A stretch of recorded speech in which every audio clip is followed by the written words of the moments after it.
واقعہ کربلا تاریخ کا دردناک واقعہ ہے۔ یہ اقتدار کی جنگ نہیں تھی، اقدار کی جنگ تھی۔ دو شخصیتوں کی لڑائی نہیں تھی، دو نظریات کا ٹکراؤ تھا۔ یہ حق اور باطل کا معرکہ تھا۔ یزید ظلم کا استعارہ ہے، حسین ابن علی امن کی علامت ہے۔ یزید جبر کا پتلا ہے، حسین صبر کا پیکر ہے۔ یزید اپنی بدطینت فطرت اور اپنی طبع ناہموار کے باعث دنیا پر ذلت و رسوائی، ظلم، جبر، جور و زیادتی کی علامت بن کے ابھرا، اور حسین ابن علی رضی اللہ تعالی عنہ حق و صداقت کا نشان بن کے ابھرا۔ کربلا کے تپتے ہوئے ریگزار میں حسینی اور یزیدی دو کردار سامنے آتے ہیں۔ اقبال نے کہا تھا، موسیٰ و فرعون و شبیر و یزید، این دو قوت از حیات آید پدید، زندہ حق از قوت شبیری است، باطل آخر داغ حسرت میری است، سرخ رو عشق غیور از خون او، شوخی ای مصرع از مضمون او، تا قیامت قطع استبداد کر، موج خون او چمن ایجاد کر۔ یزید بہدل کی بیٹی محسون کا ناپاک بیٹا تھا، اور حسین محمد عربی کی بیٹی فاطمہ کا شہزادہ تھا۔ یزید دمشق کے اطراف میں سرجون اور جریر، اختل جیسے اوباشوں کے جھرمٹ میں پل کے جوان ہوا۔ حسین کے گھر کا دروازہ مسجد نبوی کے اندر کھلتا تھا۔ یزید نشے میں دھت ہو کر کے نمازیں چھوڑ دیتا تھا۔ حسین کی کربلا کے اندر بھی نماز تہجد قضا نہیں ہوئی۔ یزید ظلم کا دوسرا نام ہے، حسین امن کی علامت ہے۔ یزید نے زندگی میں ایک مرتبہ حج کیا اور شراب کے مٹکے ساتھ لے کے آیا، اور اختل اور دیگر گویوں اور مغنیوں کو اپنے ساتھ رکھا تاکہ سفر آسانی سے کٹے۔ حسین ابن علی نے 25 حج سواری ہونے کے باوجود پیدل کیے۔ یزید حج بیت اللہ کے بعد مدینہ المنورہ آیا اور شراب کی ایک مجلس بپا کی۔ حضرت امام حسین رضی اللہ تعالی عنہ جب وہاں پہنچے تو شراب کی پھیلی ہوئی بدبو کو محسوس کرتے ہوئے فرمایا، یہ بو کیسی ہے؟ تو نشے میں دھت یزید بولا، یہ شام میں بنتی ہے، اور ایک جام منگوایا اور اس کو پیتے ہوئے دوسرا جام حضرت امام حسین رضی اللہ تعالی عنہ کی طرف بڑھاتے ہوئے کہا، ابا عبداللہ لیجئے۔ تو حضرت امام حسین رضی اللہ تعالی عنہ نے فرمایا، میں اس کی طرف دیکھتا بھی نہیں ہوں، اور پھر وہ عشقی اشعار پڑھنے لگا۔ جب یزید کی شراب نوشی کا منظر امام حسین رضی اللہ تعالی عنہ اپنی آنکھوں سے دیکھ چکے تھے، تو مجھے بتاؤ یزید کے ہاتھ پہ امام حسین کا پاک ہاتھ کیسے آتا؟ حضرت امام حسین رضی اللہ تعالی عنہ جس ماحول میں پلے تھے، جس ماحول میں پرورش پائی تھی، جس ماحول میں رہے تھے، وہ پاکیزہ اور تقدس مآب ماحول تھا۔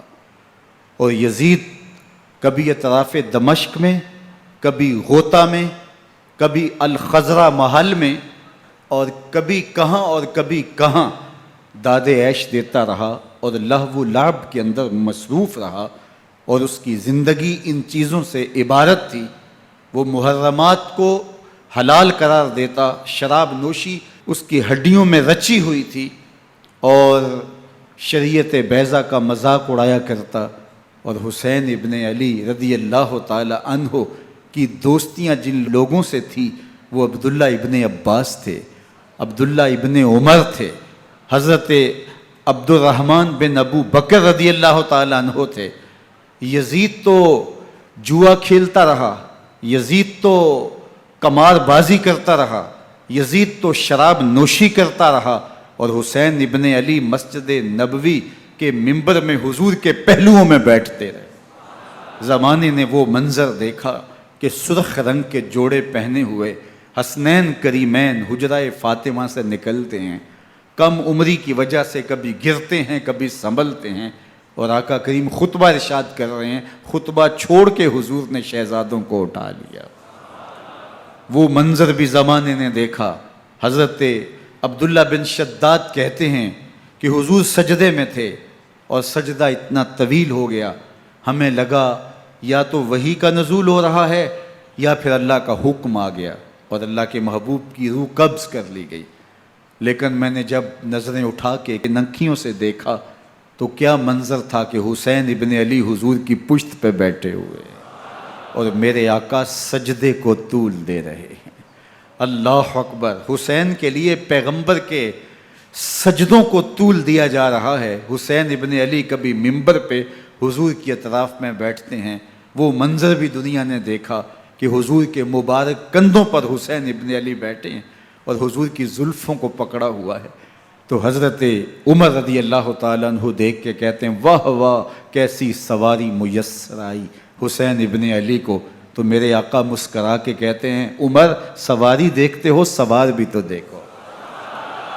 اللہ اکبر! حضرت اسامہ بن زید بن حارثہ رضی اللہ تعالیٰ عنہ فرماتے ہیں رات کا ایک پہر گزر گیا اور مجھے حضور سے کوئی کام تھا، میں آقا کریم کی خدمت میں حاضر ہوا، در دولت پہ دستک دی، حضور تشریف لائے تو چادر اوڑی تھی، بکل کی ہوئی تھی میرے حضور نے، تو میں نے اپنی حاجت کہی تو حضور نے میری حاجت پوری کر دی۔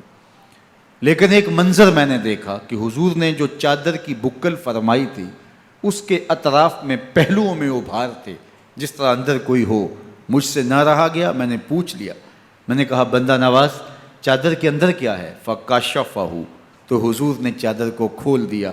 فَإِذَا الْحَسَنُ وَالْحُسَيْنُ عَلَىٰ وَرِكَيْهِ، تو کہتے ہیں میں نے اپنی آنکھوں سے دیکھا، ایک پہلو سے امام حسین لپٹے ہوئے تھے، ایک پہلو سے امام حسن لپٹے ہوئے تھے۔ فرمایا یہ میرے بیٹے ہیں، یہ میری بیٹی کے بیٹے ہیں، اے اللہ میں ان سے پیار کرتا ہوں، تو بھی ان سے پیار کر، جو ان سے پیار کرے اس سے بھی پیار کر۔ ان کی محبت کا درس دیا، ان کے پیار کا سبق پڑھایا، کہا ان سے پیار کرنے والا میرے سے پیار کرنے والا ہے، ان سے بغض رکھنے والا میرے سے بغض رکھنے والا ہے۔ ان کی تکلیف حضور کو بے چین کر دیتی تھی۔ حضرت سیدہ فاطمہ الزہرا رضی اللہ تعالی عنہ کے گھر کے قریب سے گزرے تو حضرت امام حسین کے رونے کی آواز آ رہی تھی، تو آقا کریم علیہ السلام نے فرمایا کہ فاطمہ حسین کو چپ کرواؤ، الا تعلمی ان بقاءہ یؤذینی، تو جانتی نہیں حسین کا رونا مجھے دکھ دیتا ہے۔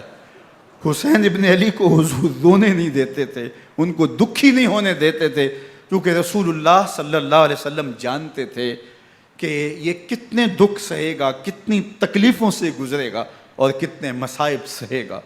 زمانے نے وہ گھڑیاں بھی دیکھیں کہ حضرت حذیفہ بن یمان رضی اللہ تعالیٰ عنہ فرماتے ہیں کہ میں حضور کی خدمت میں نماز مغرب کی ادائیگی کے لیے حاضر ہوا، اور میں نے یہ اجازت خاص طور پہ اپنی ماں سے اس شرط پہ لی تھی کہ امی آپ مجھے اجازت دیں، میں حضور کی خدمت میں حاضر ہوتا ہوں، مغرب کی نماز بھی ادا کروں گا اور پھر حضور سے عرض کروں گا حضور میرے لیے اور میری ماں کے لیے بخشش کی دعا کر دیجئے۔ ماں نے اس شرط پہ اجازت دے دی اور میں حضور کی خدمت میں آ گیا، نماز مغرب ادا کی، سلام پھرا تو میرے دل میں آرزو تھی میں حضور سے عرض کروں حضور میرے لیے اور میری ماں کے لیے مغفرت کی بخشش کی دعا کر دیں، لیکن حضور عبادات میں ذکر میں نوافل میں ایسے مشغول ہوئے کہ میں آرزو رکھنے کے باوجود بھی عرض نہ کر سکا۔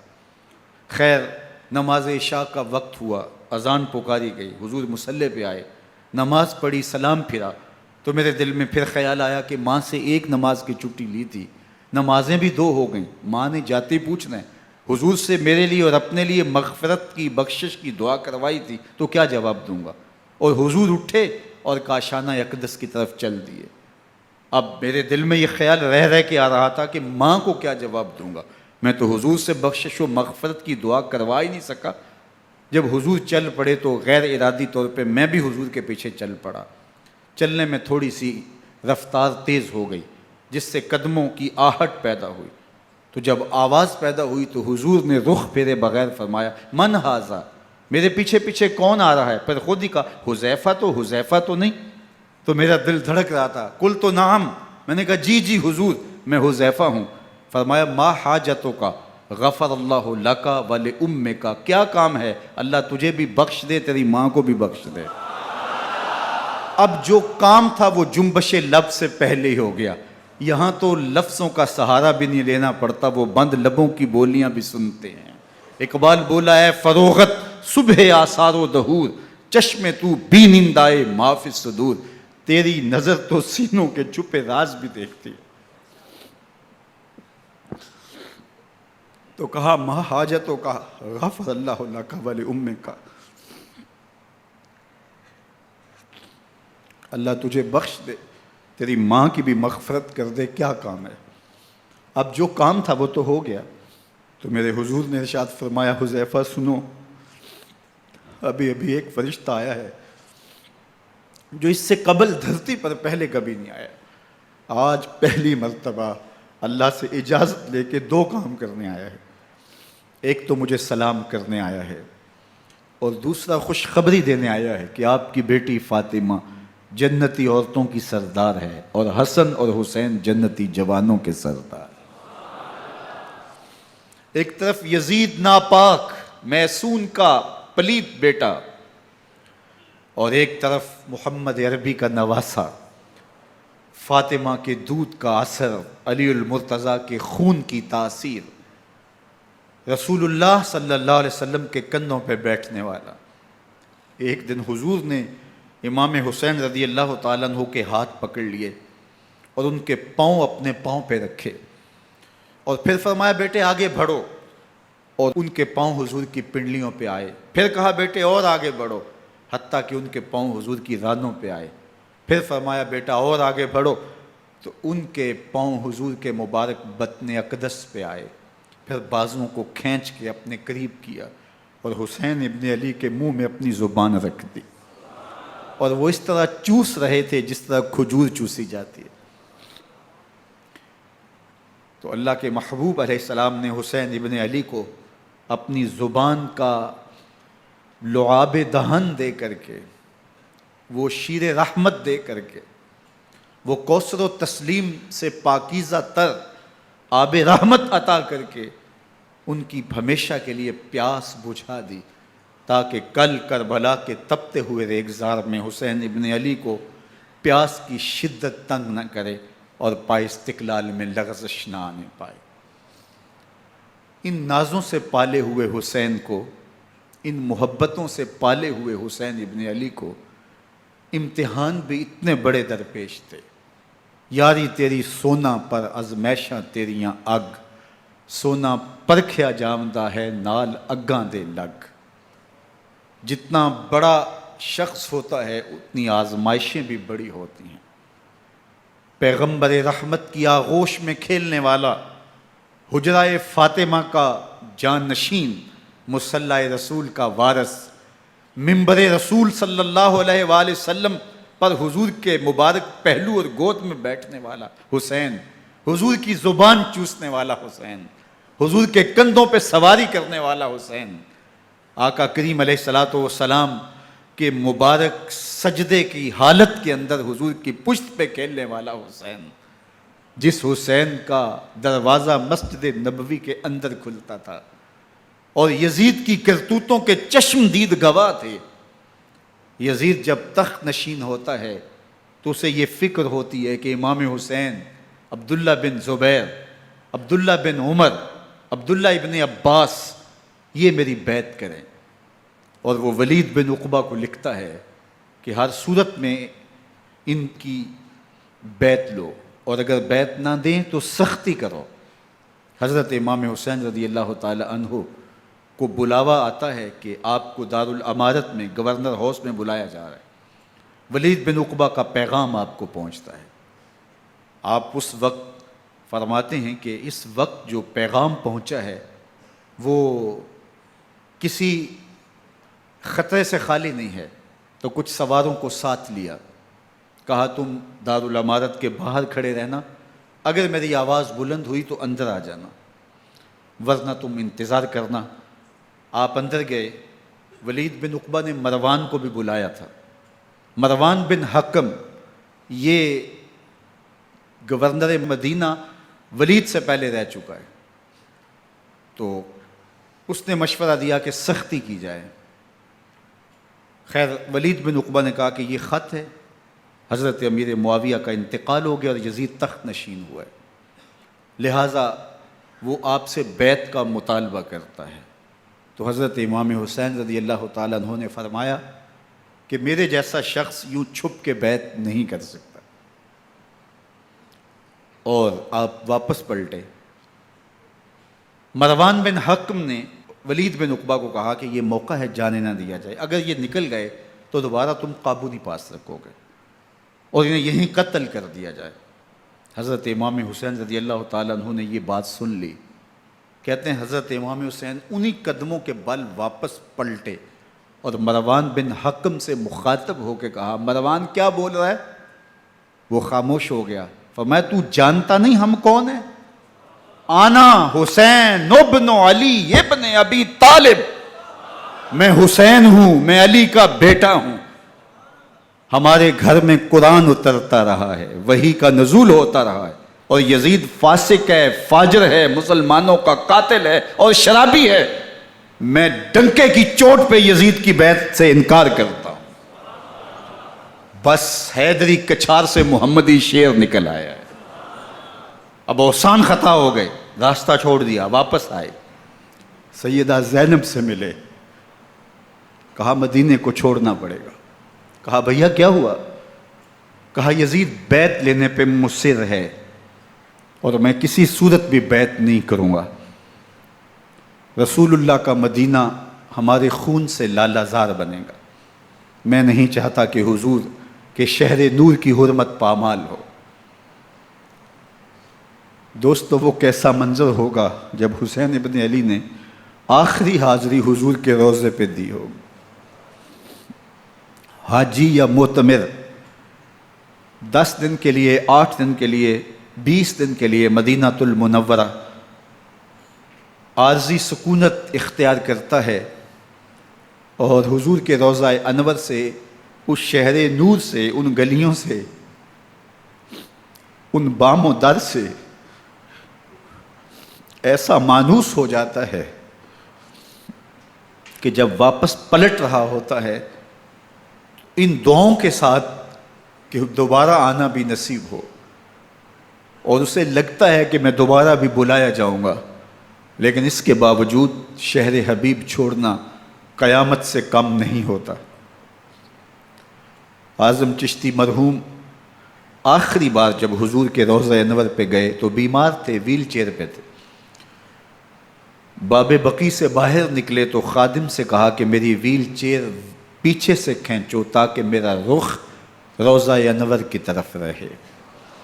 اور وہ پیچھے سے کھینچتا چلا جا رہا ہے، اور جب باب مکہ سے پیچھے جنت البقیع کے قریب سے گنبد خضرا نگاہوں سے اوجل ہونے لگا تو اعظم چشتی مرحوم نے کہا، جاں بدن سے نکلتی ہے اعظم، جاں بدن سے نکلتی ہے اعظم، کوئی آسان ہے مدینے سے جدا ہونا،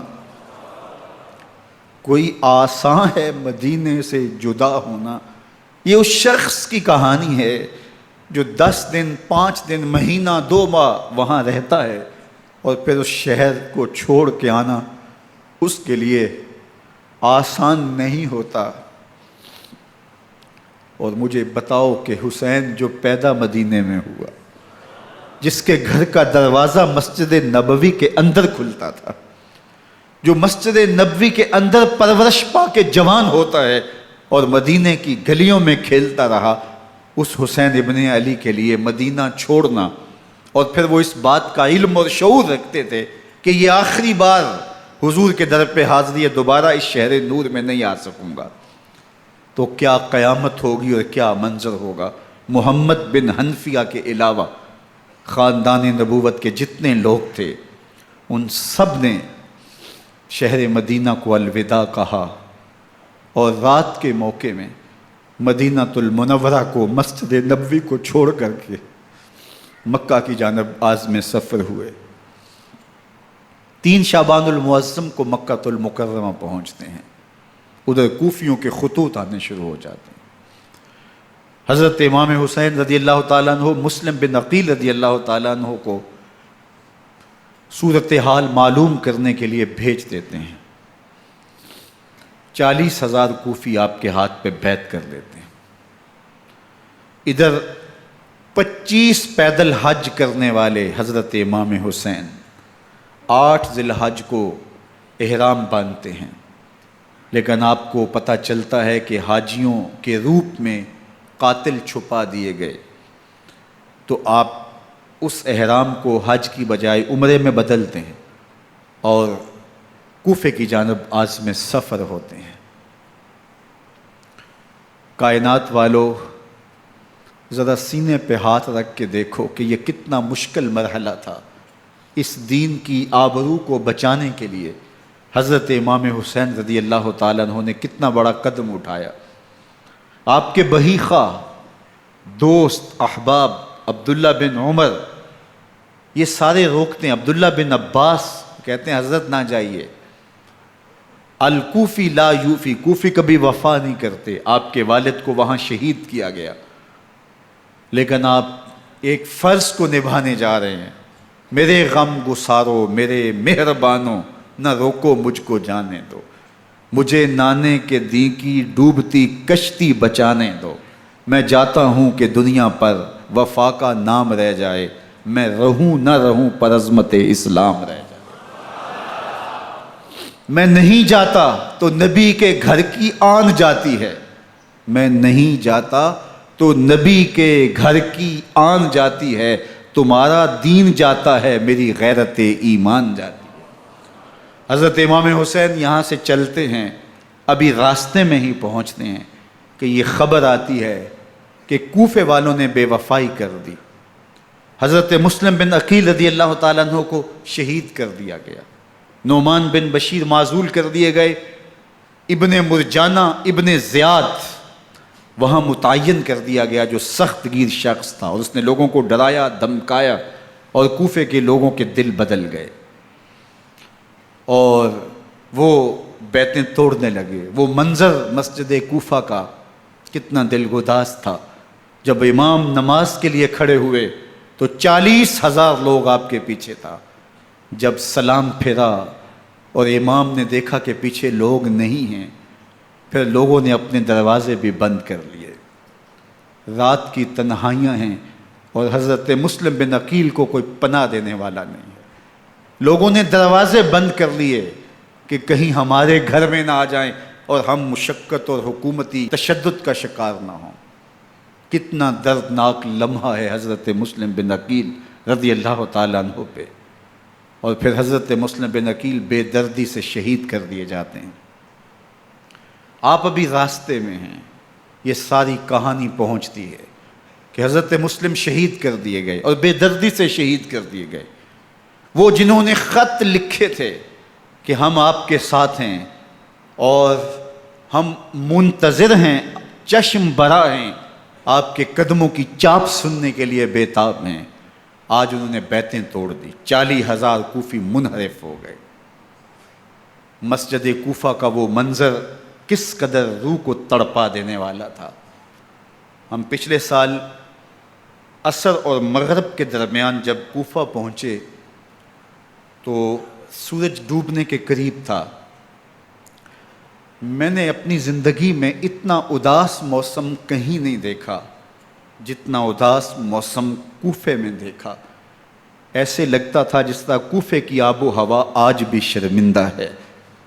جو مسلم بن عقیل اور خاندان نبوت کے ساتھ اہل کوفہ نے کیا، حضرت امام حسین رضی اللہ تعالیٰ عنہ کو ان کے بہی خواہوں نے، اعزاء نے، اقربا نے، دوستوں نے، آوان و انصار نے، ساتھیوں نے کہا کہ حضرت حالات یکسر تبدیل ہو گئے، اب ہمیں مراجعت کر جانی چاہیے، واپس پلٹ جانا چاہیے۔ تو حضرت امام حسین کافی سوچ بچار میں رہے، پھر اس کے بعد آپ نے فیصلہ کیا کہ ہم آگے بڑھیں گے۔ دوستوں نے کہا کہ حضرت اگر آپ آگے بڑھیں گے تو ہمیں لگتا ہے کہ وہ آپ کے ساتھ سلوک اچھا نہیں کریں گے اور آپ بچوں کے سامنے پیاسے شہید کر دیے جائیں گے۔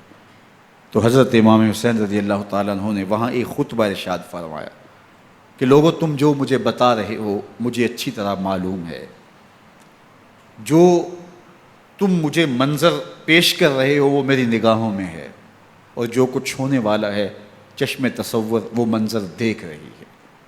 چونکہ حضرت امام حسین رضی اللہ تعالیٰ عنہ کی شہادت کی خبر حضرت امام حسین کے پیدا ہوتے ہی خاندان نبوت میں عام تھی۔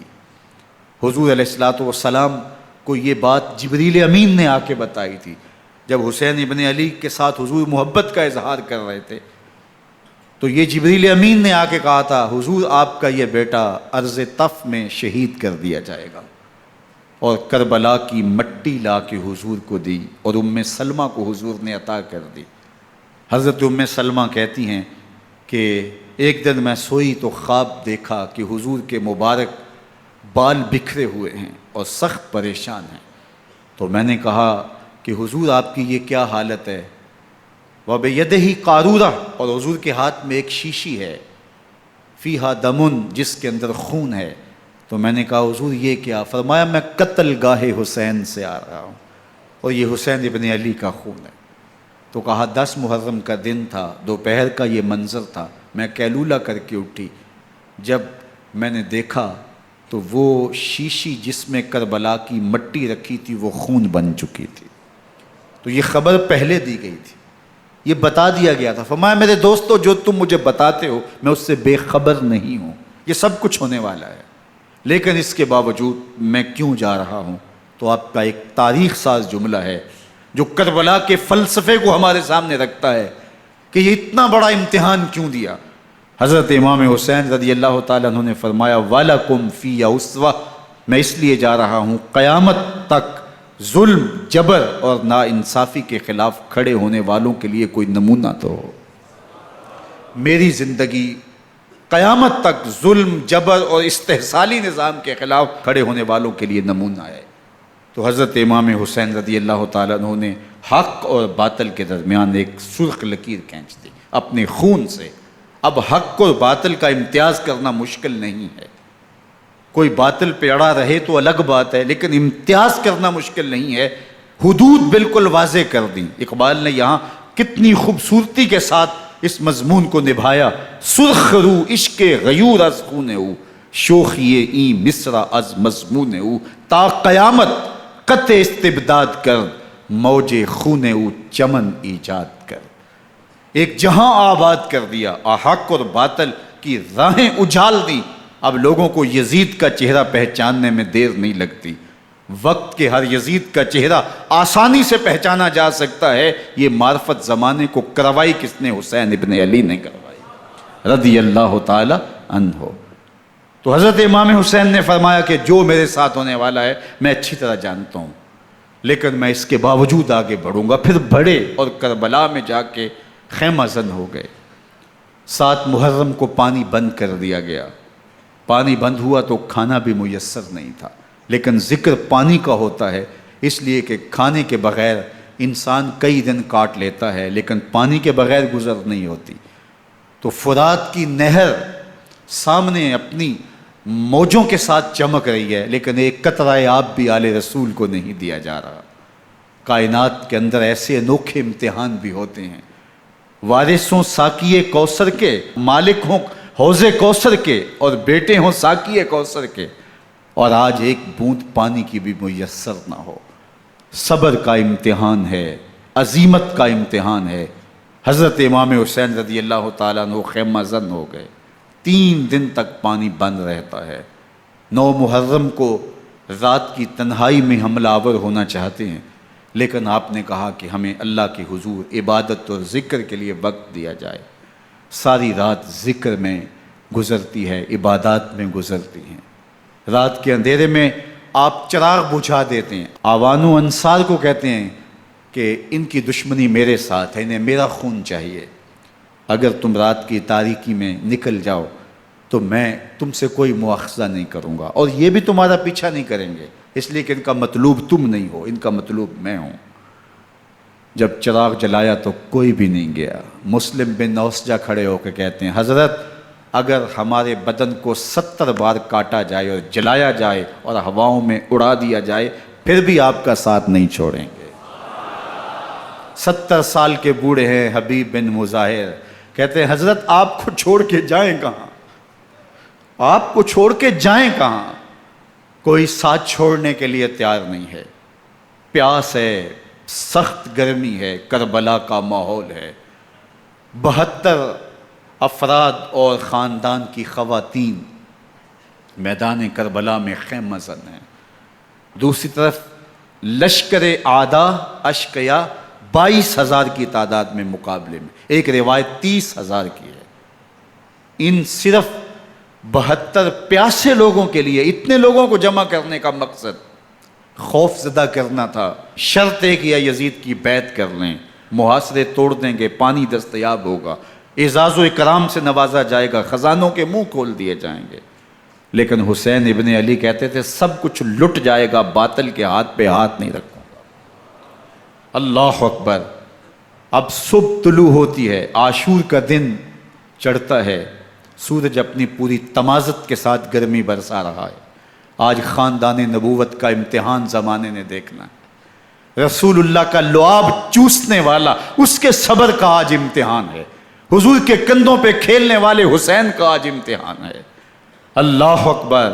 حسین ابن علی تمام حجت کرتے ہیں میں نے تمہارا کچھ نہیں بگاڑا، میں نے کسی کا خون نہیں کیا، میں نے کوئی زیادتی نہیں کی، تم کیوں میرے قتل کے در پے ہو؟ تم جانتے نہیں میں کون ہوں؟ میں تمہارے نبی کا نواسا ہوں، رسول اللہ صلی اللہ علیہ وآلہ وسلم کے کندھوں پہ کھیلتا رہا ہوں، حضور کا لعاب چوستا رہا ہوں، اور میں بوسہ گاہے رسول صلی اللہ علیہ وآلہ وسلم ہوں۔ لیکن ان اشقیاء کے دل پر کوئی چیز اثر انداز نہیں ہوتی۔ ایک ہور ہے، اللہ اس کے دل میں نرمی ڈالتا ہے۔ پہلے تو امام حسین کو گھیر کے لے کر کے آتا ہے، لیکن بعد میں وہ قافلہ یزید سے قافلہ حسین کی طرف آ جاتا ہے۔ امام حسین فرماتے تو دنیا میں بھی ہور ہے، آخرت میں بھی ہور ہے، آزادی مل جاتی ہے۔ باقی 22,000 کا لشکر جرار امام حسین کے قتل کے در پائے ہے۔ پھر تاریخ نے خاندان نبوت کا وہ انوکھا امتحان دیکھا۔ حضرت امام حسین کے بچے بالخصوص خواتین پیاس کی شدت میں حلق خشک ہیں۔ حضرت سکینہ تڑپ کے اپنے باپ سے کہتی ہیں کہ مجھے 6 ماہ کے لیے اصغر کی پیاس نہیں دیکھی جا رہی۔ بچے کو ہاتھوں پہ اٹھاتے ہیں اور نہر فرات کے کنارے پہنچ کے فرماتے ہیں اشقیاء سے مخاطب ہو کے تمہارا معاملہ میرے ساتھ ہے، اس 6 ماہ کے بچے نے تمہارا کچھ نہیں بگاڑا، اور چلو بھر کے اس کا حلق سیراب کرنا چاہتے ہیں۔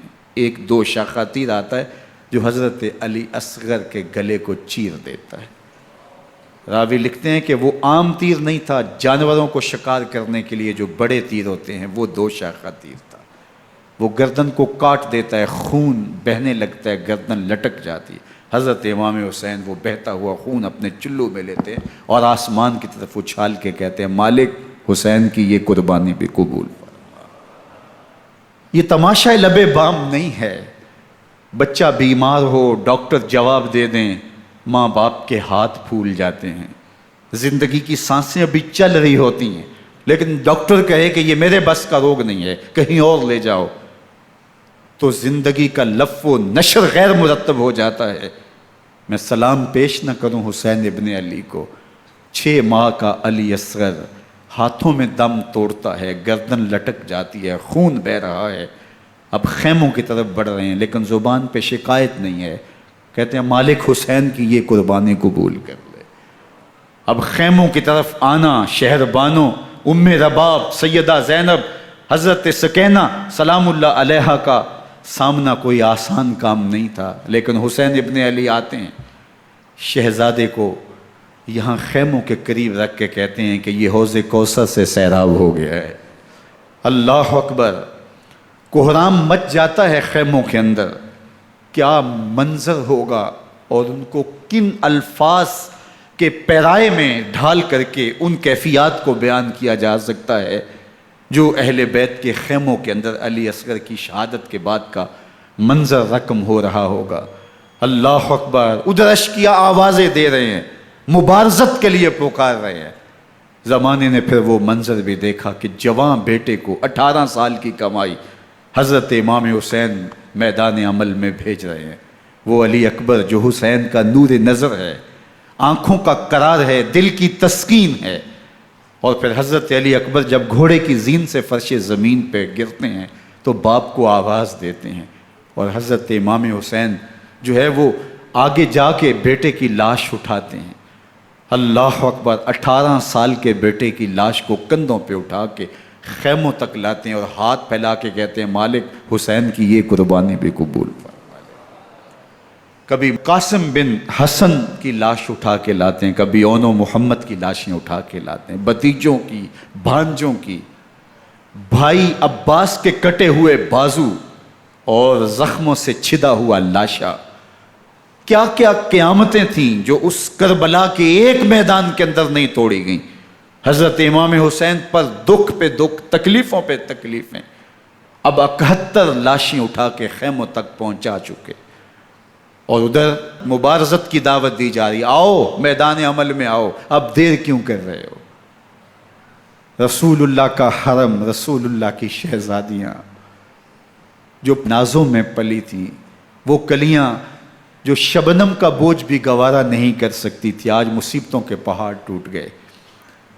حضرت امام حسین کبھی شہربانوں کو، کبھی ام رباب کو دلاسا دیتے ہیں، کبھی حضرت زینب کو کہتے ہیں۔ حضرت زینب کربلا کے اس میدان کے اندر بڑے حوصلے کے ساتھ اپنے بھائی کے ساتھ کھڑی رہی، اپنے 2 بیٹے راہ خدا میں پیش کیے، ان کی لاشیں وصول کیں، لیکن زینب جس جرأت کے ساتھ، جس پامردی کے ساتھ اس سارے منظر کو حوصلے کے ساتھ سہتی رہی، وہ یقیناً حوصلہ سیدہ زینب سلام اللہ علیہا کا ہی ہے۔ لیکن یہ وہ منظر تھا کہ زینب کا دل بھی ڈول گیا جب حسین ابن علی گھوڑے پہ بیٹھنے لگے، اور ان کو گھوڑے میں بٹھانے والا کوئی نہیں تھا، اور جو بھی سوار جاتا پھر واپس اس کی لاش ہی آتی اور حسین ابن علی لے کے آتے۔ آج حسین ابن علی جا رہے ہیں، زندگی کا سارا سرمایہ لٹ رہا ہے، حضرت زینب سلام اللہ علیہا سنبھل نہیں رہی۔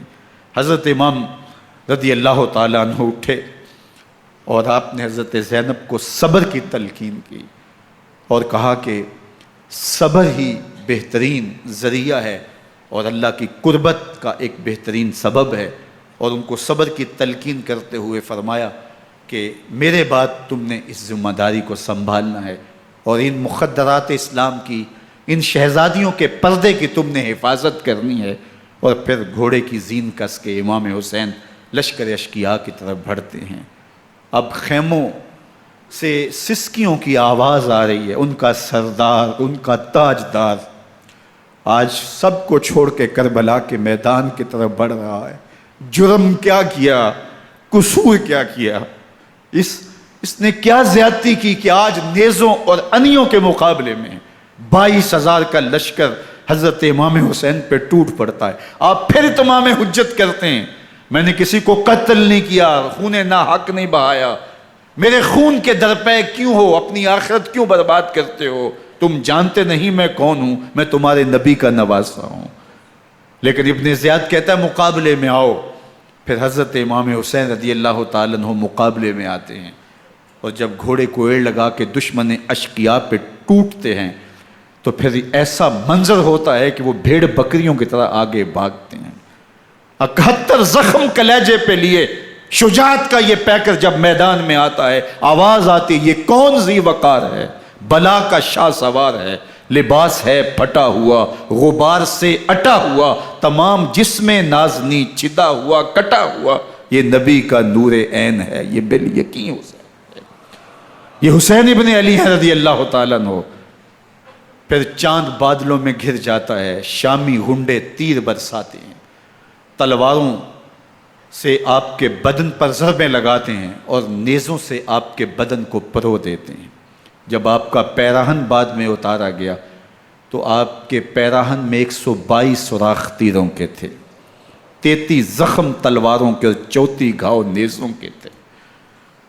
جب گھوڑے کی زین سے فرش زمین پر آئے، بدن چھلنی تھا، زخم زخم سے خون بہہ رہا تھا، 3 دن کا پیاسا حسین، اللہ اکبر، بدن زخموں سے چور، 71 لاشیں کلیجے پہ لیے، مخدرات اسلام کے پردے کا خیال دل میں الگ ہے، لیکن گھوڑے کی زین سے جب فرش زمین پہ امام حسین آتے ہیں، زبان پہ ہائے نہیں، نالا و شیون نہیں، چیخ و پکار نہیں، آتے ہی پیشانی سجدے میں رکھتے ہیں اور پکارتے ہیں اللہم ردن بقضائک وصبرن علی بلائک تسلیما لامرک سبحان ربی العالی۔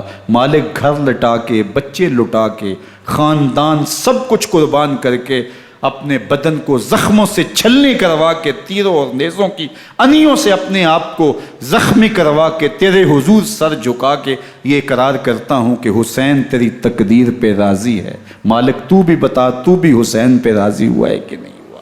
آواز آ رہی ہے، اس پیاسے پر علی شیر خدا کو ناز ہے، اس نواسے پر محمد مصطفیٰ کو ناز ہے۔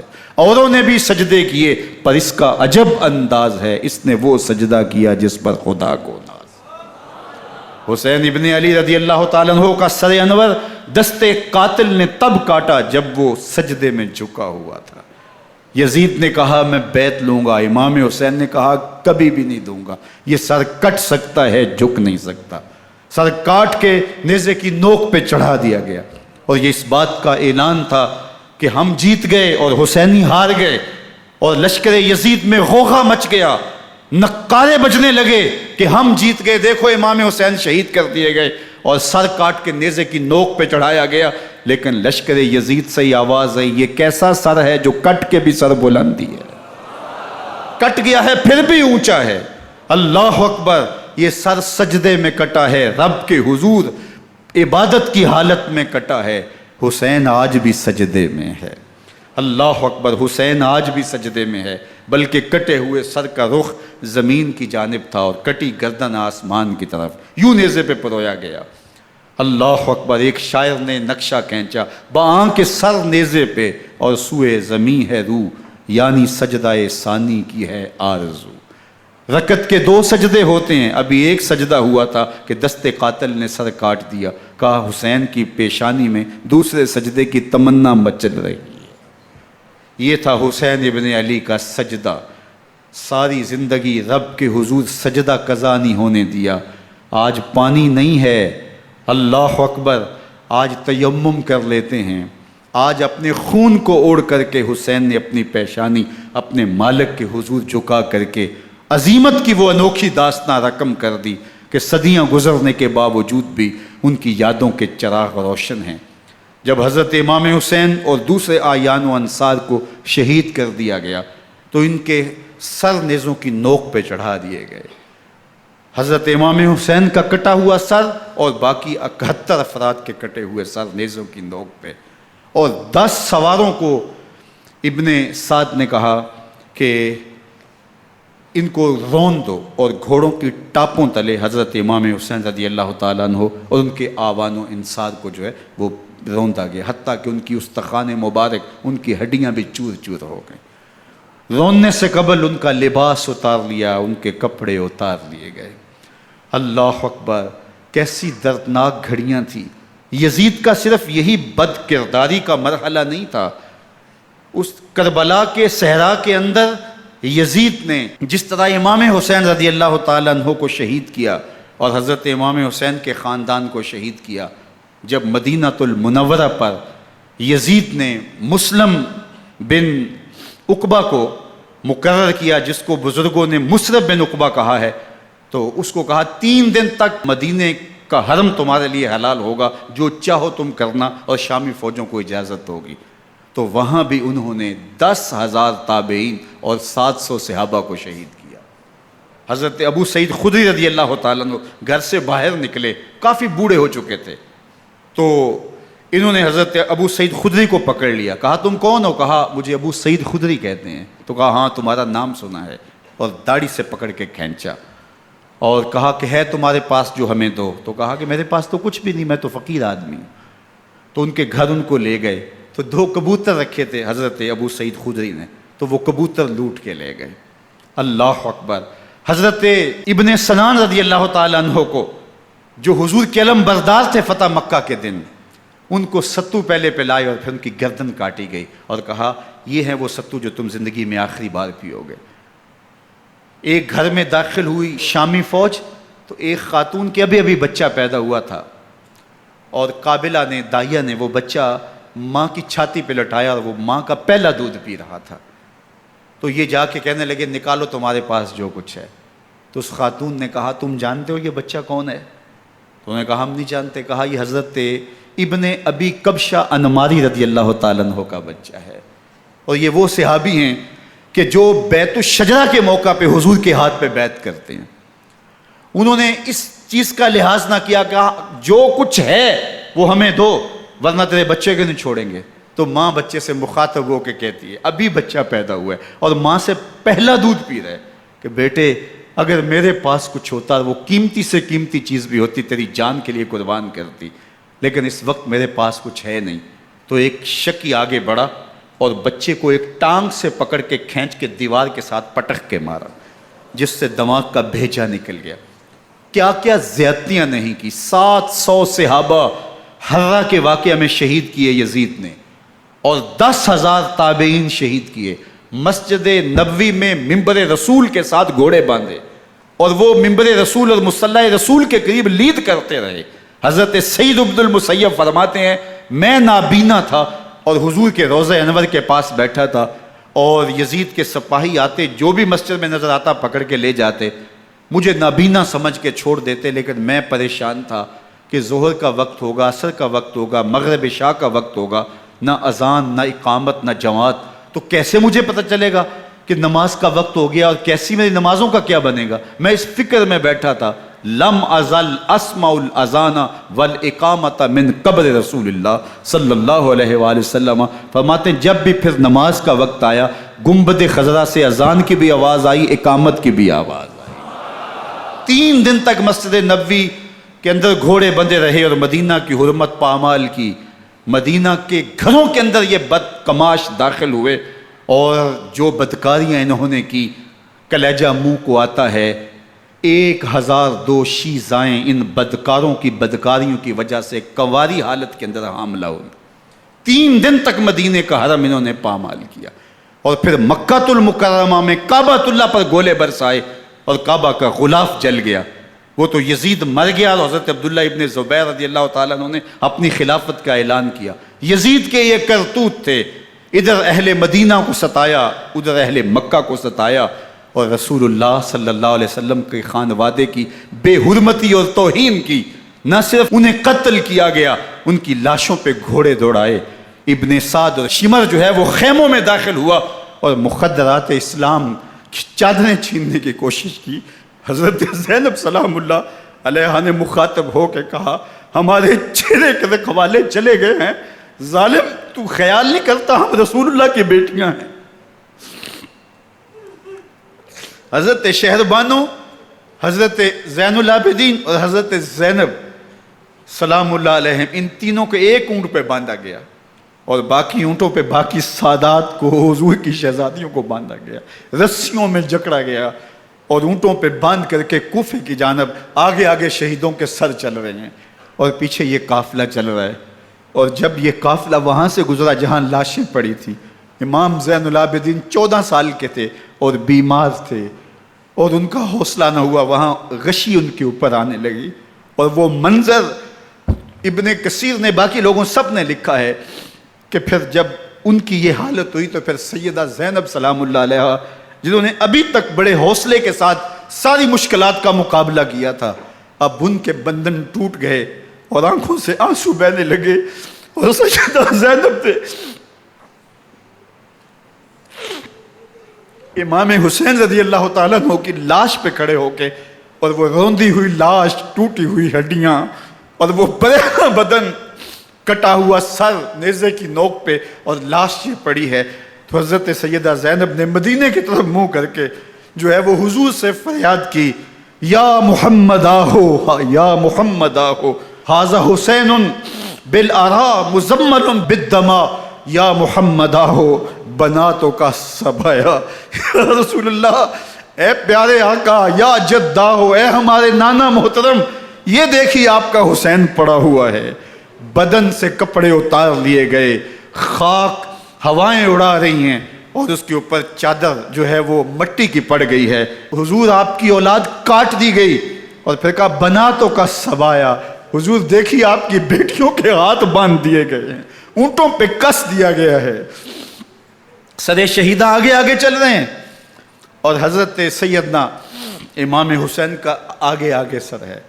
راستے کے اندر ایک جگہ آئی، رات گزری اور ان کو اتارا گیا۔ رات کا موقع تھا، ایک خاتون آئی اور اس نے کوئی کھانا پیش کیا ان کو، اور کہا کہ میں کسی زمانے میں حضرت سیدہ فاطمہ الزہرا کی نوکری کیا کرتی تھی، ان کی لونڈی تھی، ان کی کنیز تھی، اور آج مجھے پتہ چلا کہ آپ لوگ گزر رہے ہیں، تو میں نے کہا کہ میں اپنی مخدومہ کے خاندان کی خدمت کروں۔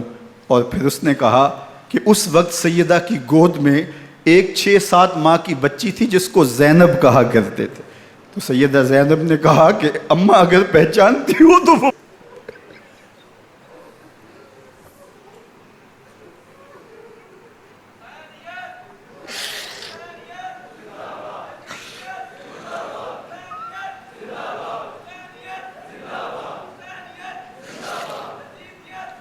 یہ تاراج اور لٹا ہوا کارواں پھر وہاں سے کوفے میں کیسے پہنچا، اور کوفے کے اندر سیدہ زینب سلام اللہ علیہا نے وہ یزید کے دربار میں، ابن زیاد کے دربار میں وہ جرأت آمیز جو باتیں کہیں، اللہ اکبر، زینب کی زبان میں علی کی خطابت بول رہی تھی، اور پھر دشمن اور دوست سارے رونے لگے، اور وہ کیا دل گداز منظر تھے۔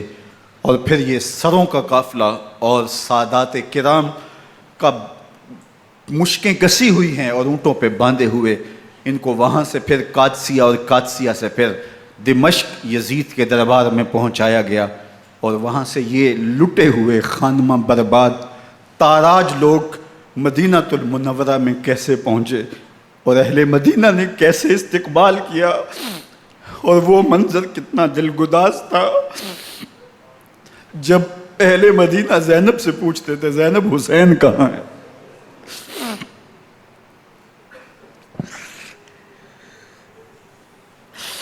بے مروت بے وفا تیرا بھی کیا افسانہ ہے، جس نے اپنی ہی شمع کو گل کیا تو وہ پروانہ ہے۔ اپنے پیغمبر کے شہزادوں کو اور اپنے پیغمبر کی شہزادیوں کو جو دکھ اس امت نے دیے، یہ کائنات کی ایک انوکھی داستان ہے۔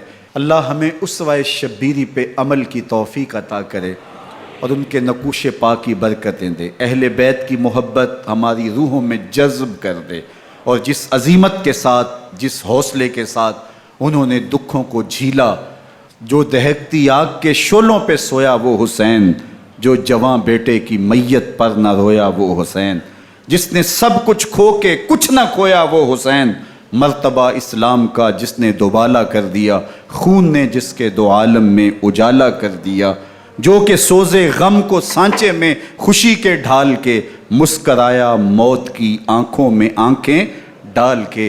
اے حسین ابن علی تم پر سلام، نازش آل نبی تم پر سلام۔ ذرا میرے ساتھ یہ پڑھ لیجئے، اے حسین ابن علی تم پر سلام، نازش آل نبی تم پر سلام، تم پہ لاکھوں رحمتیں لاکھوں سلام، اے شہیدان محبت کے امام، لالا گوں لالا بدن لالا کفن، اے چمن اندر چمن اندر چمن، زندگی ہی زندگی تیری حیات اے حیات اندر حیات اندر حیات، افتخار ملت بیضا ہے تو، رب کعبہ کی قسم یکتا ہے تو، فخر کا دل میں دریچہ باز کرنا چاہیے، جن کا تو آقا ہے ان کو ناز کرنا چاہیے۔ وآخر دعوانا ان الحمدللہ۔